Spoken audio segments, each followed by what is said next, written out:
This special presentation was produced in high definition by WEDU, Tampa, St. Petersburg, Sarasota. Throughout history, humans have stretched, bound, pierced, tattooed, and shaped their bodies to meet a cultural aesthetic. Today, many people choose to alter or rejuvenate their appearance with plastic surgery. Learn more about this fast-growing practice and its role in our society coming up next.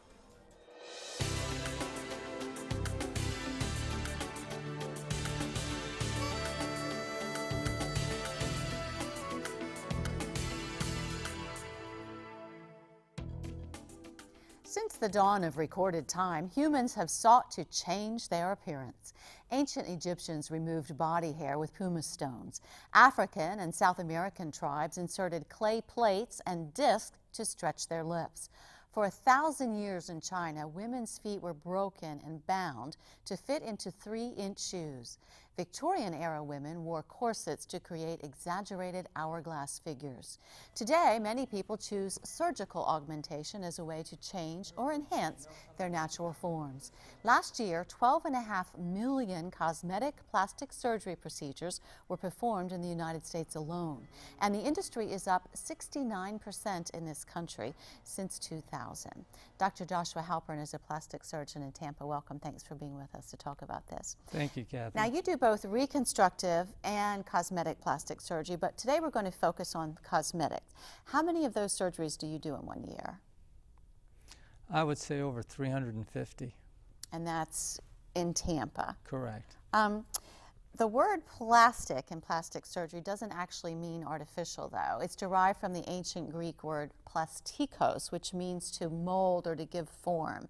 And you consider yourself and your work a work of art, yes? Correct. You can think of plastic surgeons as sculptors that we literally operate head to toe, so we can change the shape of skulls, facial bones, and body parts. What made you want to be a plastic surgeon? Did you know since you were young that that's what you wanted to do? No, when I started medical school, I didn't have the faintest idea what I wanted to do, but I said definitely not a surgeon. They wake up too early in the morning. But I started out as an art student at the Los Angeles County Museum of Art. And the first day in plastic surgery rotation in medical school, I fell in love with it. So I don't consider myself a surgeon, more of an artist, and I don't consider myself at work, but it's my passion.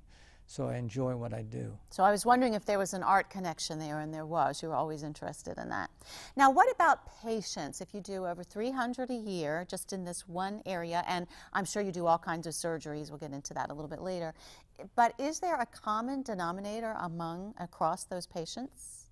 They fall into different groups. For example, you have patients on one end where as we grow older, your brain ages a lot slower than your body. And when you look in the mirror, you don't recognize at who you're looking. You may feel a lot younger than your age.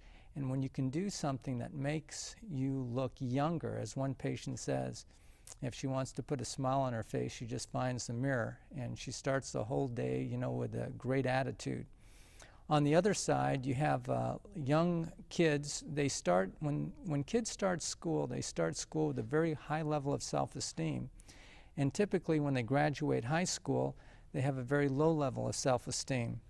And there are certain things in this young age group, for example, if they're born with big floppy ears or a very large nose, or girls who develop extremely large breasts, and they get teased about this every single day. They come home crying, and this really does a tremendous number on their level of self-esteem, which can affect the way they live the rest of their lives. So if you can do something that makes them feel better about themselves, you've really, really done quite a lot for those kids.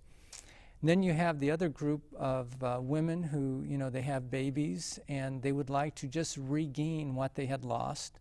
And then there's another group of people who want to augment what they've never had before. And just over the last couple of years, you have a final group that, because of the economy, they want to look young so they can be competitive in the workplace. Well, we'll try to touch on as many of those categories as we can, given our time. Let's start with the aging more than your brain feels. We all know that. You walk by, well, we don't all know that, but some of us know now. You walk by the mirror